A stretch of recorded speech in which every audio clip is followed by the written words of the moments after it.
আসসালামু আলাইকুম, কেমন আছেন সবাই? আশা করছি আল্লাহর অশেষ রহমতে সবাই অনেক ভালো আছেন। আবারও আমি নিয়ে হাজির হলাম আপনাদের মাঝে সম্পূর্ণ নতুন একটি টিপস ভিডিও নিয়ে। আর আজকে আমি আপনাদের মাঝে যে টিপসটি শেয়ার করতে যাচ্ছি সেটি কিন্তু খুবই গুরুত্বপূর্ণ। নখে কালো দাগ কিন্তু আমাদের কেউই পছন্দ করি না, কিন্তু নানান কারণে বিশেষ করে মেয়েদের সংসারের কাজ করার ক্ষেত্রে কিন্তু নখে অনেক কালো দাগ পড়ে যায় বা হলদেতে দাগ পড়ে যায়, যার ফলে কিন্তু নখগুলো দেখতে অনেক বাজে দেখা যায়। আমরা কিন্তু সবাই পছন্দ করি পরিষ্কার পরিচ্ছন্ন নখ।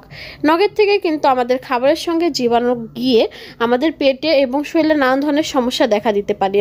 সেসব কথা মাথায় রেখে আমি আপনাদের মাঝে এমন একটি ঘরোয়া টিপস নিয়ে চলে আসলাম। এটি যদি আপনারা বাসায় ট্রাই করেন, আপনাদের নখ কালোর যে সমস্যাটা বা নখ হলদেতে হওয়াটার যে সমস্যাটা সেটি কিন্তু চিরতরে দূর হয়ে যাবে।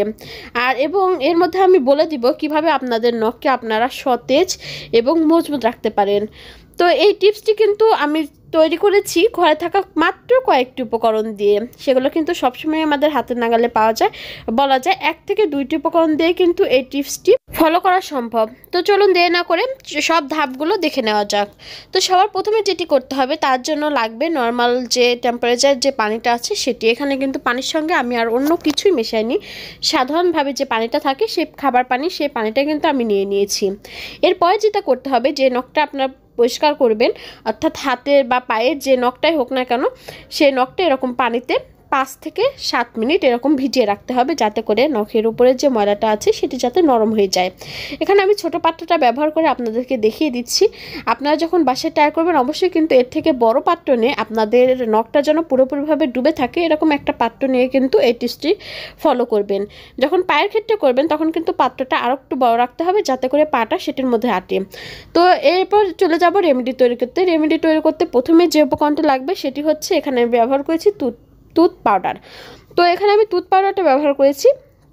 আপনাদের বাসায় যদি টুথ পাউডারটা না থাকে তাহলে আপনারা যে কোনো কোম্পানির, এটি কিন্তু কোনো আমি কোম্পানির নাম উল্লেখ করে বলতেছি না, যে কোনো কোম্পানির সাদা কালারের যে কোনো পেস্ট নিয়ে নিলেই কিন্তু হবে।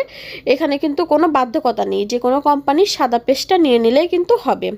তো এরপরে যে উপকরণটা লাগবে সেটিও কিন্তু আমাদের ত্বকের জন্য খুবই গুরুত্বপূর্ণ এবং অনেক উপকারী একটি উপাদান, সেটি হচ্ছে গ্লিসারিন। গ্লিসারিন কিন্তু আমরা কম বেশি সবাই ব্যবহার করি এবং প্রায় সবার বাসায় থেকে থাকে। তো এখানে আমি অল্প কিছু পরিমাণে গ্লিসারিনটা দিয়ে নেব। এতে কিন্তু আমাদের নখটা অনেক বেশি মসৃণ হবে এবং নখের যে উস্কো খুস্কো একটা ভাব থাকে সেটাও কিন্তু দূর হয়ে যাবে। এর সঙ্গে যে পেস্টটা দিয়েছি এতে কিন্তু নখের ময়লাটাও দূর হয়ে যাবে। যাদের নখটা অনেক বেশি পাতলা হয়ে গিয়েছে এবং অনেক বেশি গাঢ় দাগ পড়ে গিয়েছে, তারা চাইলে এখানে লেবুর রসটা অ্যাড করতে পারেন। তো আমি এখানে লেবুর রসটা দিব না, যেহেতু আমি এখানে নখ পরিষ্কারের ভিডিওটা আজকে আপনাদের সঙ্গে শেয়ার করতে যাচ্ছি। তো এখানে আমি শুধু লেবুর রসটা কিন্তু দিচ্ছি না। আর যাদের নখটা, আমি আবার বলে দিচ্ছি, যাদের নখটা অনেক বেশি পাতলা তারা কিন্তু এখানে অবশ্যই লেবুর রসটা অ্যাড করতে পারেন, এতে কিন্তু অনেক ভালো ফলাফল পাবেন। তো এরপরে আমি আপনাদেরকে দেখিয়ে দিব এই রেমেডিটি আপনারা আপনাদের নখে কিভাবে ব্যবহার করবেন এবং কত সময় রাখতে হবে এবং কতদিন ধরে এটি ব্যবহার করবেন।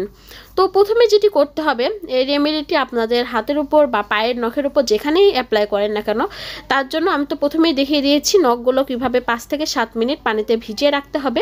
পানিতে ভিজিয়ে রাখার পরে এই রেমেডিটা একটি ব্রাশের সাহায্যে বা আপনারা চাইলে হাত দিয়েও নখের ওপর কিন্তু খুব ভালোভাবে লাগিয়ে নিতে পারেন।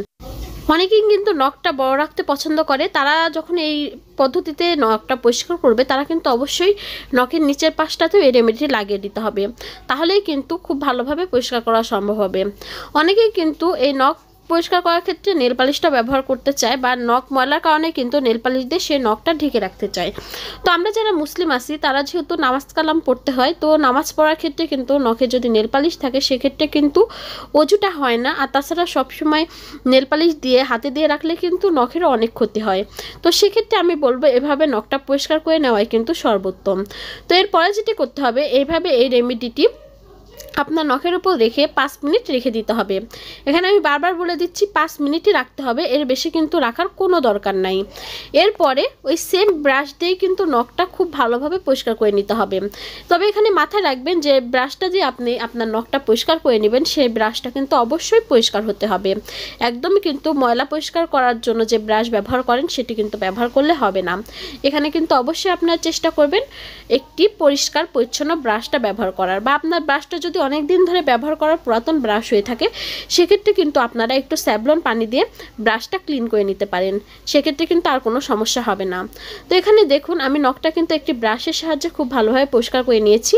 তো এভাবে রেখে দিতে হবে 5 মিনিট। তো আমি এখানে 5 মিনিট তো আপনাদেরকে দেখাতে পারবো না, তো আমি আপনাদেরকে একটি টিস্যু দিয়ে মুছে দেখিয়ে দিচ্ছি।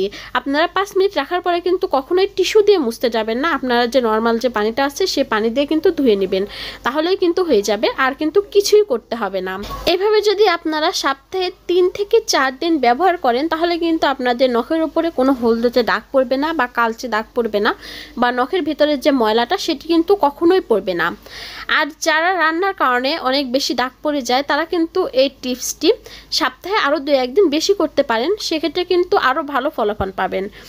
তো আর যাদের অনেকেরই দেখা যায় যে নখেরটা কিন্তু আমি বলে দিয়েছি নখ অনেক বেশি পাতলা হয়ে যায় এবং নখের যে ময়শ্চারাইজার থাকে সেটি কিন্তু নষ্ট হয়ে যায়, তারা এখানে এই টিপসটি ফলো করার পরে সামান্য কিছু পরিমাণে নারকেল তেল নখে লাগিয়ে নিতে পারেন, অনেক ভালো উপকার পাবেন। তো যাই হোক, কথা কিন্তু ভিডিওটা অনেক বেশি বড় করে ফেলেছি, আর বেশি কথা বাড়াবো না।